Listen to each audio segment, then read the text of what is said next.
যেদিন স্যারের এখানে আমার স্টোরিটা শেয়ার করলাম, আমি বিছানায় এমনভাবে পড়ে গিয়েছিলাম, আমার বাচ্চা, আমার চোখ দিয়ে পানি পড়তেছে, বাচ্চাদেরকে কে রাখবে ভাগ করতেছে, 3টা বাচ্চা, আমি মারা যাব, 3টা বাচ্চাকে কে কে রাখবে, একটা বাচ্চা আমার যা রাখবে, একটা বাচ্চা আমার ননাসা, এরকম মানে আমার কোনো আশা ছিল না, দান সৎকা খরাত সব কিছু দেওয়া, হ্যাঁ এরকম। সেখান থেকে আলহামদুলিল্লাহ 19 সাল থেকে ভিডিও দেখেছি, মানতে পারিনি, 23 সাল থেকে শুরু করেছি আলহামদুলিল্লাহ। সবচেয়ে বড় সমস্যা হচ্ছে যে আমাদের যে মা বোনেরা আছেন তারা বুঝেই না, তারা যে অ্যাংজাইটি, ডিপ্রেশন এগুলোতে ভুগে থাকেন। এই যে ব্যবহারগুলো আসে কিন্তু তার এই অ্যাংজাইটি, ডিপ্রেশন, মানসিক চিন্তা থেকে আসে, তারা কিন্তু এটা বুঝে না, হ্যাঁ রোগের কারণে হয়ে থাকে। কারণ আমি নিজে সবচেয়ে বড় প্রমাণ, আমি 19 সালে যখন অসুস্থ হই, মানসিকভাবে খুবই ডিপ্রেসড হয়ে যাই, তখন হাজবেন্ডের সাথে কি খুবই খারাপ আচরণ, বাচ্চাদের মানে বড় মেয়ে বলছে যে তোমার মায়ের কথা আমি জীবনও ভুলবো না, তুমি আমাকে অত্যাচার করছো অনেক, মানে ছোট মেয়ের আদর দেখেও বলে এইভাবে যদি আদর করতাম মনে হয় না যে আমরা এত মানে কষ্ট পাইতাম। আসসালামু আলাইকুম, আমার নাম হচ্ছে আয়েশা স্বাগতা। আমার হচ্ছে আমি যখন ফার্স্টে আবার ভালোভাবে শুরু করি তখন হচ্ছে আমার হুমায়ুর ছিল 23 কি হুমায়ুর? জি স্যার। ওরে বাবা, 23 ছিল হুমায়ুর? 23 ছিল, হুমায়ুরটা ছিল। হুমায়ুর কত থাকলে ভালো বলেন তো? 1। হ্যাঁ, তারপর ফাস্টিং ইনসুলিন ছিল হচ্ছে 78। তুমি ইনসুলিন নিতা বাড়ি থেকে? ও 78 তো অনেক, হ্যাঁ এই জন্যই 23 ছিল। জি স্যার। তারপর হচ্ছে সুগারটা ছিল 6। হ্যাঁ 6 7। তা অনেকের চিনি নরমাল থাকলেও ইনসুলিন অনেক বেশি থাকতে পারে, সেটা অনেকে জানে না, বুঝতে পারছেন? সেটা অনেকে জানে না, এটা হলো খুব ইম্পর্টেন্ট। তাহলে আগে ইনসুলিন বাড়ে, পরে চিনি বাড়ে। তাহলে এখন ধরেন আপনার চিনি যদি 78 থাকে, তা আপনার কি অবস্থা হবে চিন্তা করছেন কোনো দিন? বুঝলেন না কথা? তো এই জন্যে সুগার তার 6 কিন্তু ইনসুলিন 78, এটা তো কেউ ভাবেই না, কারণ ইনসুলিন কেউ পরীক্ষাই করে না। তাহলে এখানে আমরা ইনসুলিন পরীক্ষা করাই, তাহলে অন্যদের সাথে আমাদের এটা একটা পার্থক্য। আচ্ছা, এখানে এসে আপনারা কি কিছু শিখতে পারছেন? কয় টাকা শিখছেন? তাড়াতাড়ি টাকা দেন, হ্যাঁ হিসাব করেন কয় টাকা শিখছেন, এখানে টাকা দিয়ে তারপর যাইতে হবে। তাহলে এগুলো হলো ফ্রি, কিন্তু এগুলো মূল্যবান, খুবই মূল্যবান। তাহলে আমাকে আপনাদের এই যে আমি শেখাচ্ছি এর জন্যেই আপনারা আমাকে ভালোবাসা দরকার, বুঝতে পারছেন? যে কেউ কিছু বললে যে উনি যে আমাদের শেখায় এটাই আমাদের জন্য অনেক বড়, আর বাকি কিছু আমরা আলোচনা করব না, শেষ। আমার কথা বুঝছেন? বাকি আলোচনা বাহিরে সব, বাকি সেবা দরকার নেই বলা, কিন্তু উনি যে শেখায় আমাদের, আমরা যে শিখি সত্য জ্ঞান, এটি আমাদের জন্য বড় পাওয়া। তাহলে ওনার পিছনে লাগেও না, কারণ উনি আমাদের শিখাইতেছে, এটুক বলবেন, আর বলার দরকার নেই। ঠিক আছে। আমি পরশুদিন একটা গ্রুপে পোস্ট করেছিলাম যে মানববন্ধনে আসলে আমাদের নামা উচিত। স্যার আমাদের যে জ্ঞানটা, যে অমূল্য জ্ঞানটা দিচ্ছেন, এই যে নলেজটা দিচ্ছেন, এটা আমরা কোথায় পাবো স্যার না থাকলে? আমার খুবই খারাপ লাগছে, আমার রাত্রে কান্নাও চলে আসছে, অনেক বড় বড় আলেমদেরকে দেশের বাইরে পাঠাই দিচ্ছে সত্য কথা বলার জন্য, কিন্তু স্যারের জন্য মানে আমি জানি না, স্যার যদি দেশে না থাকে আমাদের আসলে আমাদের থেকে হতভাগা আর কেউ হবে না আমি মনে করি। তো এজন্য সবাই এক হয়ে সবার জায়গা থেকে এক হওয়া উচিত, এটা নিয়ে কথা বলা উচিত, এটা নিয়ে ভিডিও করা উচিত, রাস্তায় দরকার হলে আমরা রক্ত দিয়ে আমাদের স্যারকে যেন, আমাদের স্যার যেন দেশে থাকে, আমরা সবাই এইভাবে মানে আগে আসা উচিত আমি মনে করি। তো যাই হোক, পরের মাসে আমার হুমায়ুর চলে আসছে 2.85। এটা মানে 2.85। হ্যাঁ, তার মানে খেয়াল করেন এক মাসে সেই ইয়া থেকে কত ছিল, 23 থেকে 2 পয়েন্ট কত 2.85। হ্যাঁ, তারপর হচ্ছে সুগার, তখন সুগারটা ব্লাড সুগার, হ্যাঁ ইনসুলিনটা 11 জি, আর সুগারটা 5। হ্যাঁ, মানে তার সুগার 5.4, ইনসুলিন হচ্ছে 11। এক মাসে মানে কয় মাসে এটা? এক মাসে মানে এক মাস মেনে জি, তার ওখানে 78 থেকে 11তে চলে আসছে। জি, তারপর এখানে হুমায়ুর 2 এর কাছে চলে আসছে, মানে 2 এর কাছে চলে আসছে। তাহলে ভালো করে মানলে এক মাসে যে মানা যায়। আর ওর সবচেয়ে বড় গুণ আপনারা মনে হয় খেয়াল করেন নাই, ওনার বড় গুণ হচ্ছে ও শিখতেছে, লিখতেছে এবং অর্গানাইজড করতেছে, এবং সে টাস্ক লিখে দেয়ালের মধ্যে, আমার এই কাজ, আমার সপ্তাহের এই, মাসের এই, এবং এই যে আমরা বাৎসরিক, এই যে বাৎসরিক, তা আপনারা যদি এইভাবে না করেন তাহলে একদিন দেখবেন মরে গেছেন কবরে, কিন্তু কিছুই পৃথিবীতে করে যাইতে পারেন নাই, কারণ আপনার নিজের কোনো আমলনামা নাই। আপনি বুঝছেন? প্লিজ আপনাদেরকে এটা দিচ্ছি, একদিন আপনারা বলবেন ওরে আল্লাহ, উনি আমাদেরকে এত কিছু মূল্যবান জিনিস দিছে, আমরা সেটার মর্যাদা দেই নাই। যেমন আমরা কোরআনের মর্যাদা দেই না, কোরআনে বলা আছে হালাল তৈব খেতে হবে, কোরআনে বলা আছে রাত্রে ঘুমাইতে হবে, কোরআনে বলা হয়েছে তোমাকে রাত দিয়েছি ঘুমের জন্য, তোমাকে সীমা লঙ্ঘন করা যাবে না, তুমি শক্তিশালীর চর্চা করবা, তুমি মানে নিয়মের ভিতরে চলবা, তুমি ডিসিপ্লিন মানবা, তুমি হালাল তৈব খাবা, শয়তানের পদাঙ্ক অনুসরণ করবা না, তুমি অলসতা বিলাসিতা করবা না, হ্যাঁ, তুমি সময়কে মূল্যায়ন করবা, ওয়ালাস ইন্নাল ইনসান আলা ফি খুসর, হ্যাঁ, যে তোমার সময় মানুষ নিশ্চয়ই ক্ষতির ভিতরে নিমজ্জিত। যারা সময়ের মূল্যায়ন করে না সবাই, বুঝতে পারছেন তো, যারা ভালো নেকামল করে না জীবিত থাকতে সবাই ক্ষতির মধ্যে নিমজ্জিত। যারা আখেরাতে সঞ্চয় করে না, যারা কবর আলো জ্বালানোর জন্য কাজ করে না, তা আপনি সারাদিন কি করেন, কি কাজে আপনার সারাটা দিন ব্যয় হয়, আপনি কখনো আপনি জানেন এটা? আপনি লিখেন, তারপর টের পাইবেন যে আপনি করেন কি করেন না কি, আপনি লিখে রাখেন, write it down, then you will recognise, you will realise, এবং আল্লাহর কাছে কি বলবেন ওই ডায়েরি দেখে দেখে আল্লাহর সাথে কথা বলতে পারবেন যে আল্লাহ কিছু একটা চেষ্টা তো করছিলাম, বাকিটা তোমার রহমতের ব্যাপার। বাট আমার তো আমল একটা আছে, আমার একটা আমল আছে। আপনাদের কোনো কি প্ল্যান আছে নিজের জীবনের ব্যাপারে? কোনো সাজেশন আছে? কোনো পরিকল্পনা আছে? তো আল্লাহ বলেন নাই তোমরা পরিকল্পনা করো, বলেন নাই পরিকল্পনা করতে, বলেন এই তোমরা ভাবো না কেন, কোরআনে বলে নাই তোমরা ভাবো না কেন? হ্যাঁ, তা আপনার যে মরা লাগবে ভাবেন না কেন? পরিকল্পনা করতে হবে না? আর ওই যে একটু আগে যে আমি শেখালাম যে আপনার ফিউচার কি, বসে বসে প্রেডিক্ট করবেন, আপনার কর্মের উপরে ফিউচার প্রেডিক্ট করবেন। আমি শ্বাসের ব্যায়াম করি কিনা, আমি ঘাসে হাঁটি কিনা, আমি রোদ্রে যাই কিনা, আমি কি খাইছি, এগুলো হচ্ছে আপনার ফিউচার গড়ে দিবে বা ধ্বংস করে দিবে। কি বোঝা যাচ্ছে? আর এগুলোই সবচেয়ে গুরুত্বপূর্ণ। এটাই আমি কিন্তু সবচেয়ে- ডায়েরিতে আমি লিখে রাখি আজকে শ্বাসের ব্যায়াম, আজকে বরফ থেরাপি, আজকে রোদ লাগানো, আজকে উইম হব, আজকে কেগাল, আজকে মানসিক পজিটিভিটির চর্চা করা। বাচ্চাদের সাথেও কিন্তু পজিটিভলি কথা বলতে হবে। এই যে আমরা মায়েরা অনেক রেগে রেগে বাচ্চাদের সাথে এই কথা তুমি বলি, এটা করতেছো কেন? স্বামীদের সাথে কথা এই তুই বলি। পড়াশোনা করিস না, এই সারাদিন এই করিস। তো এটা কিন্তু মানসিক যে পজিটিভিটির চর্চা না এবং করলে বোন আসে আরেকটা না। কথা বললো, অনেক পর্দানশীল মহিলা জামার সাথে খ্যাস খ্যাস করে, বিলিভ মি, তারা জামাইরে কোনো মূল্যায়ন করে না। অথচ রাসূল সাল্লাল্লাহু আলাইহি ওয়াসাল্লাম বলছে যে মানে এমন অবস্থা যে পারলে স্বামীকে বলতো সেজদা দেওয়ার জন্য, স্ত্রীদেরকে সম্মানসূচক, যে কিন্তু সেই মহিলারা যাদেরকে বলা হয়েছে, হাদিস এইভাবে বলা হয়েছে যে স্বামীর সাথে সর্বোচ্চ ভালো গলায় কথা বলবো, ভালো টোনে, নট লাইক কথা, টোনটা ভালো হইতে হবে, আর সবচেয়ে নরম, সবচেয়ে সুন্দর টোনে, সবচেয়ে মানে এরা কি করে সবচেয়ে সুন্দর টোনে পরপুরুষের সাথে কথা বলে, আর গলা দিয়ে মধু ধরে, আর জামার সাথে এই তুমি চুপ করো, তুমি চুপ করো, তুমি কি বুঝো এটা, চুপ চুপ চুপ চুপ, খালি বেশি কথা, মানে এইভাবে কথা বলে। না, এখানে হচ্ছে কি সবচেয়ে বড় সমস্যা হচ্ছে যে আমাদের যে মা বোনেরা আছেন তারা বুঝেই না, তারা যে অ্যাংজাইটি, ডিপ্রেশন এগুলোতে ভুগে থাকেন। এই যে ব্যবহারগুলো আসে কিন্তু তার এই অ্যাংজাইটি, ডিপ্রেশন, রোগের কারণে মানসিক আসে। চিন্তা থেকে আসে, তারা কিন্তু এটা বুঝে না। রোগের কারণে আসে। হ্যাঁ, রোগের কারণে হয়ে থাকে।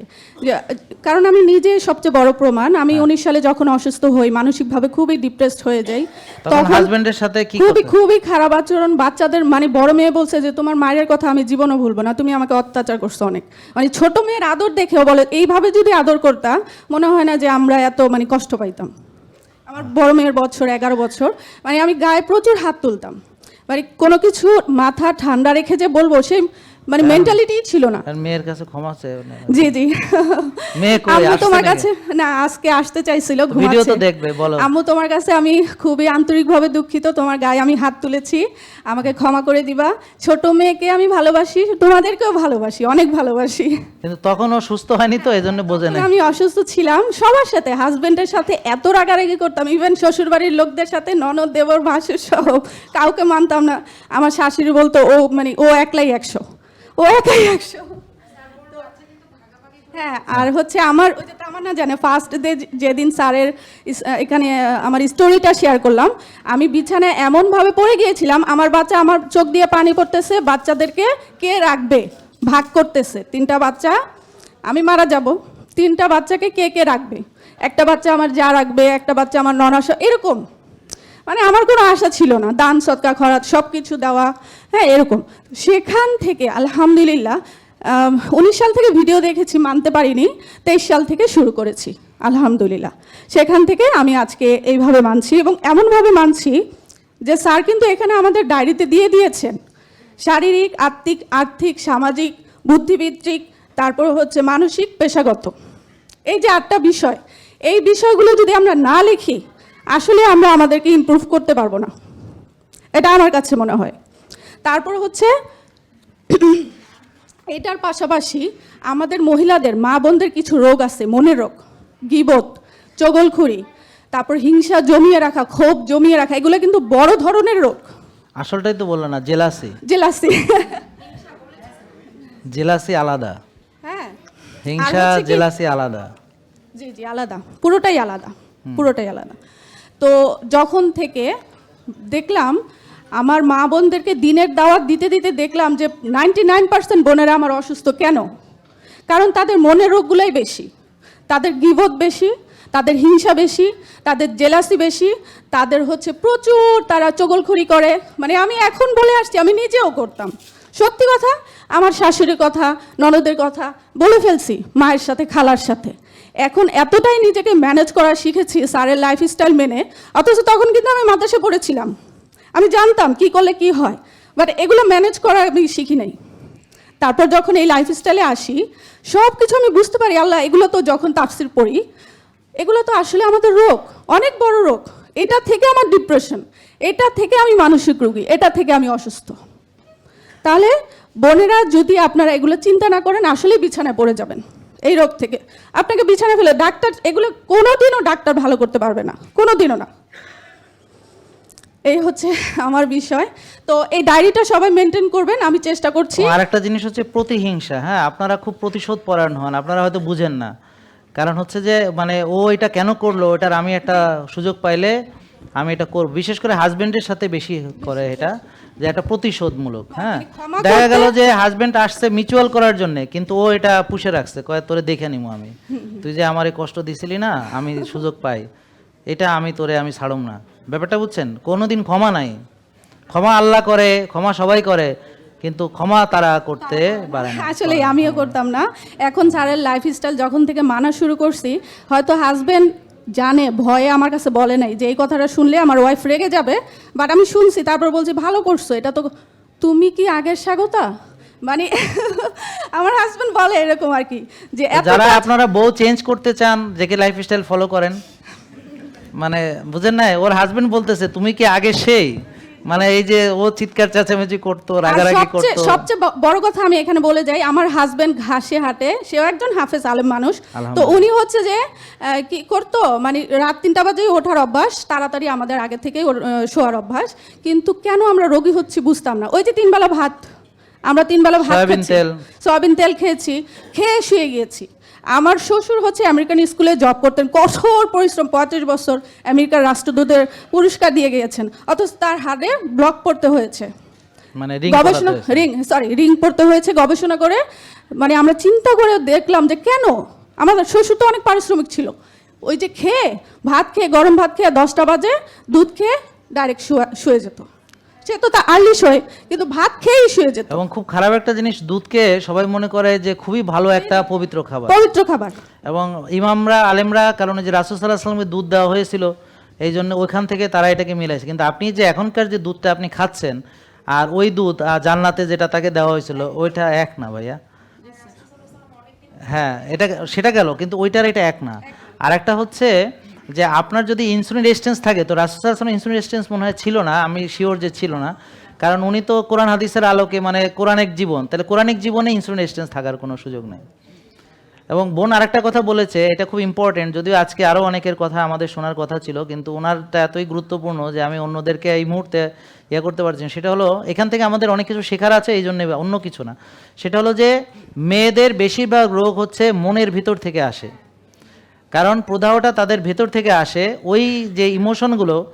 এবং সবচেয়ে মজার ব্যাপার হচ্ছে এই যে এই কথাগুলো যখন আপনি তাদেরকে বলবেন, আপনার দিকে কটমট করে তাকাবে, ও নিশ্চয়ই নারী বিদ্বেষী, ও নিশ্চয়ই আমাদের ক্ষতি চায়, ও আমাদের দলের লোক না, ও বেডা মানুষ। তো আসলে ব্যাপারটা তা না। আসলে আপনাকে ভুল ধরায় যেই দিবে, আপনি তার প্রতি এভাবে তেড়ে আসবেন। হ্যাঁ, আসলে এটা ভুল যদি সে স্বীকার করে, তাহলে তো সে ভালো হয়ে যাবে। তার ভুলটা যদি সে রিকগনাইজ করে, সে ভালো হয়ে যাবে। এটা যখন সে অ্যাড্রেস করবে, যখন সে সচেতন হবে, না এগুলো ভুল, ঠিক না, তখন কিন্তু সে শুধরে নেবে। কিন্তু সে তো নিজেকে পরিবর্তন করতে আগ্রহী নয়। মেয়েরা তাদেরকে পরিবর্তন করতে একদমই আগ্রহী নয়। সে যা খাচ্ছে সেটাই খাবে, আপনি আমার ওষুধ দেন, আপনি আমার ইঞ্জেকশন দেন, আপনি যা খুশি করেন, কিন্তু আমি ব্যায়াম করব না, আমার খাওয়া আমি চেঞ্জ করব না, আমি রাত জাগবই, মানে আমার চলাফেরা আচার আচরণ যা, আমি ঠিকই আছি, সবাই খারাপ, কেউ আমারে বুঝে না, আমি একমাত্র ভালো, কেউ বুঝে না। কেউ বুঝে না, জামাই বুঝে না, বাচ্চা বুঝে না, শ্বশুর বাড়ির লোক বুঝে না, এমনকি আমার মা পর্যন্ত আমারে বুঝে না। মানে মা যদি বুঝাইতে যায়, মা তোর এই কাজগুলো ঠিক না, হ্যাঁ তুমিও আমারে বুঝলা না, মার সাথে লাগাই দিবে। মানে সোজা কথা হলো তার মনের সাথে মিল হয়নি বা তার চিন্তা ভাবনার সাথে মিল হয়নি, এরকম যে সব খারাপ, একমাত্র পৃথিবীতে সে ছাড়া আর কোনো ভালো লোক নাই। এই হলো চিন্তা, এইভাবে কাজটা করে। কারণ টোটালি ইবলিসের টোটাল কর্মকাণ্ড এইভাবে নিয়ন্ত্রিত হয়। ইবলিস তাকে পড়াইতে পড়াইতে বুঝাইতে বুঝাইতে বুঝাইতে বুঝাইতে তার ওই সাইকোলজিতে নিয়ে তাকে ছেড়ে দেয় যে এবার তুই নিজেই যথেষ্ট, তোর আর ইবলিসের সাহায্যের দরকার নেই, কারণ তুই নিজেই যথেষ্ট পারবি, আর কারো লাগবে না। ওখানে নিয়ে তারা ছেড়ে দেয় এবং দে আর ভেরি অ্যাডামেন্ট, মানে সে জানে যে সেই একমাত্র বিশুদ্ধ পৃথিবীতে, আর সব ভুয়া, এই পর্যন্ত চলে যায়। জি স্যার। এবং কয়েকবার কফিয়ানামা করলেই আস্তে আস্তে সে বুঝতে পারে জি যে তার এই চিন্তা ভাবনাগুলা ধীরে ধীরে সে রিকগনাইজ করতে পারে। তারপর শ্বাসের ব্যায়াম, রোদে যাওয়া, রোদে যাওয়া, ঘাসে হাঁটা, পজিটিভিটির চিন্তা করা, বিশেষ করে মাইন্ডটাকে নিয়ে আপনার পড়তে হবে। মাইন্ড থেকে যে আমাদের ভাগ্যিস চিন্তাগুলো, কথাগুলো ও বলতেছে, আমি বললে তো এতক্ষণ আমার দিকে এইভাবে তখন মাইন্ডটাকে চোখ নিয়ে দিয়ে খাই ফেলাই দিত। মাইন্ডটাকে ট্রেন আপ করাইতে হবে। আমাদের বডিটা যেমন ট্রেনিং করি, জিম করি, মাইন্ডটারও একটা ট্রেনিং এর ব্যাপার আছে। মাইন্ডটাকে ট্রেন আপ করাইতে হয়। আমার আসতেছে খারাপ চিন্তা আসবেই, এটা শয়তানের কাজ বলেন, আরেকজন ওয়াসওয়াসা, শয়তান সারাক্ষণ ওয়াসওয়াসা কিন্তু ওই দিচ্ছে। মাইন্ডটাকে আবার পজিটিভলি কনভার্ট করতে এবং হবে। এই কথাটা যখন আপনি বলতে যাবেন যে এটা ইবলিসের ধোঁকা, কয় হ্যাঁ আমার ইবলিস বলছো তুমি, ইবলিসের সাথে আমার তুলনা করছো, হ্যাঁ আমি ইবলিস, এই ও আরেক দিক চলে গেল। এবার তো আপনি শেষ, এবার তো আপনি শেষ, এবার তো আপনি কোন ইন্না লিল্লাহি ওয়া ইন্না ইলাইহি, হ্যাঁ, কি এটা তো বলছেন? স্যার আমার সাথে হয়েছে। আমি যখন ফার্স্ট টাইম জিমে যাই 19 সালে, আমার শ্বশুর আমাকে ঘর থেকে বের করে দিয়েছে যে তুমি মেয়ে মানুষ হয়ে কেন জিম করবা। তারপর এমনভাবে পজিটিভ হয়েছে, এখন তারা এখন আমাকে উৎসাহ দেয়। ইভেন তারা আরও আমার পরিবার, তারপর আত্মীয় স্বজন কে কে যাবে তারা আমাকে ফোন করে বলে।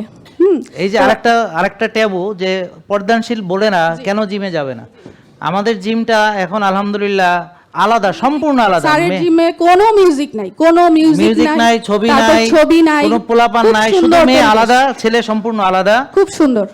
ভেন্টিলেশন সিস্টেম তো অন্য জিনিস, সেটা না বললাম যে এখানে এয়ার কন্ডিশনিং সিস্টেম না, এখানে এয়ার ভেন্টিলেশন সিস্টেম, মানে এক্সজস্ট দিয়ে খারাপ বাতাস বেরোবে, ভালো বাতাস আবার বাইরে থেকে ঢুকবে, ওটা আবার ফিল্টার হয়ে ঢুকবে, হ্যাঁ, সাথে উইথ এয়ার কন্ডিশনিং। তো এই জিনিসটা অন্য কোনো জিমে আপনি পাবেন এরকম জিম নাই বললেই চলে, নাই মানে আমাদের এলাকায় মনে করেন নাই, পাচ্ছি না, তবে এতটুকু ফ্যাসিলিটিস পাচ্ছি। মেয়েরা আলাদা টাইমে করছে, ছেলেরা আলাদা টাইমে করছে, কিন্তু এটা কিন্তু ওখানে মিউজিক বাজবে, এত মিউজিক, তারপরে আমি হেডফোন দিয়ে স্যারের লেকচারটা দিয়ে দেই, আমার কানে আসে না, আমি যতটুকু মেনটেন করতে পারি আর কি। যে আল্লাহ মানে তো এমন ভাবে প্রত্যেকের ভাব করছে যে জিমে যেন কোনো পর্দানশীল মহিলা যেতে না থাকতে পারে। পারে, আবার সিসি ক্যামেরা থাকে। হ্যাঁ, আমাদের যেমন এখানে সিসিটিভি কোনো কিছু, মানে মেয়েদের জোনটা সম্পূর্ণ ফ্রি। তামান্নাকে আমি বলছি যে চলো আমরা যারা এরকম আছি, আমরা সবাই মিলে, আমরা তো সব পারবো না সব জায়গায়, কিন্তু আমাদের এলাকায় একটা জিম করি যেখানে অন্তত পর্দাশীল মেয়েরা সেফলি করতে পারবে, জিমটা করতে পারবে, মিউজিক থাকবে না, এবং সেখানে দাওয়াতি কাজ চলবে, এবং সেখানে দিনের কাজ, স্বাস্থ্য, সুস্থতা সব একসাথে, ইনশাল্লাহ। ইনশাআল্লাহ তো এইভাবে আর কি আমরা উদ্যোগ নিয়েছি, দোয়া করবেন সবাই। আমি জিমের ট্রেনিংয়ে আছি, ফিটনেসের, মাইন্ডের, এগুলোর উপরে ট্রেনিং চলতেছে আমার। এখন মূল কথা হচ্ছে আমি আমার আম্মুকে নিয়ে আসছি। ওই যে আম্মু, সে ব্যায়াম করতে পারে না, তার মেরুদণ্ডের হাড্ডি নাকি ক্ষয় হয়ে গেছে। পৃথিবীতে ব্যায়াম করতে পারে না এমন কেউ নাই। তো আমি বলছি এই যে চেয়ারে বসে মা করো। আপনারা এই যে হাতেরাম করেন তো, আসো তুমি এদিকে না আসো। না থাক, লাগবে না এখানে, ওই তো ব্যায়াম পারে শেষ। এটাই আমার ব্যায়াম। একজন বোন আসছে, আমি 2-3 জনকে নিয়ে আসছি, আরো দিচ্ছি। আপনি মা আবার দাঁড়ান, আবার বসেন, তাই তো উনি ব্যায়াম করতে পারে, এটাই বারবার হ্যাঁ, করে। এগুলো ভিডিও স্যারে পৃথিবীতে পাঠাচ্ছি। যে উঠা বসা করতে পারে, এর চেয়ে বড় ব্যায়াম আর কোনো নাই। জি স্যার, আপনারা এটাই। সবাই দাঁড়ান, সবাই, হ্যাঁ হ্যাঁ, এই তো সুন্দর। এবার ধীরে ধীরে বসেন, আস্তে আস্তে, হ্যাঁ তাড়াহুড়া করে বসবেন না, আস্তে আস্তে বসেন, হ্যাঁ ওকে, ভেরি গুড। হ্যাঁ, ওই যে অনেকে যারা দুর্বল ওরা তাড়াতাড়ি বসে গেছে। আচ্ছা, তাহলে এবার ধীরে ধীরে দাঁড়ান, ধীরে ধীরে দাঁড়ান, একদম স্লোলি, মনে করেন স্লো মোশন, আপনাদের স্লো মোশন হইতেছে। হ্যাঁ, আবার খুব ধীরে ধীরে বসেন, হ্যাঁ ধীরে ধীরে বসেন। হ্যাঁ, এইভাবে 15-20 বার করলে এর চেয়ে বড় ব্যায়াম আর নাই। আমার কথা বলছি, যারা বলে ব্যায়াম করতে পারে না, এইটাই অনেক বড় আর ব্যায়াম। মেয়েরা সবচেয়ে বেশি অলসতা মেয়েরা করে ব্যায়ামের ক্ষেত্রে। হ্যাঁ, তো ছেলেরাও কম না, ছেলেরাও কম না, এরকম কতগুলো আছে ব্যায়াম মানে করবে না।